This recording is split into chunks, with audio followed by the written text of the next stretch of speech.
মোর mightier বিয়া, আজি মোর মনটা একটুকু ভালো করে না। মোর শরীরটা অসুস্থ, কখন যে হুট করিয়া কি হইয়া যাম মুই নিজেই বুঝবার পারুম না ঠাকুর।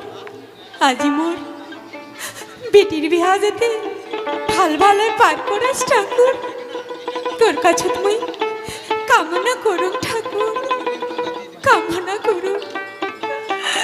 আজি মোর বেটির জন্যে কেমনে জেনে মোর বুকখান ফাটিয়া যাচ্ছে।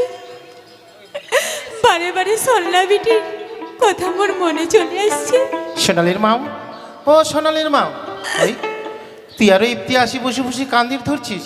আরে বাড়ির কত সাগাই সদর, কত আত্মীয় স্বজন, আরে কিছুক্ষণ বাদেই আমার বড় বরযাত্রা চলে আসবি, আর তুই ইফতি আসিয়ে কান্দির ধরছিস? স্বামী, আজি আমার বেটির বিয়া স্বামী।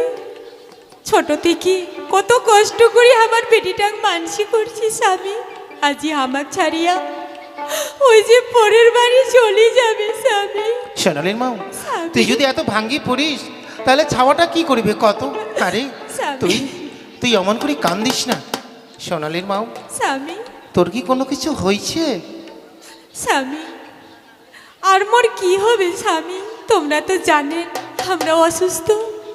সোনালির মাও, স্বামী,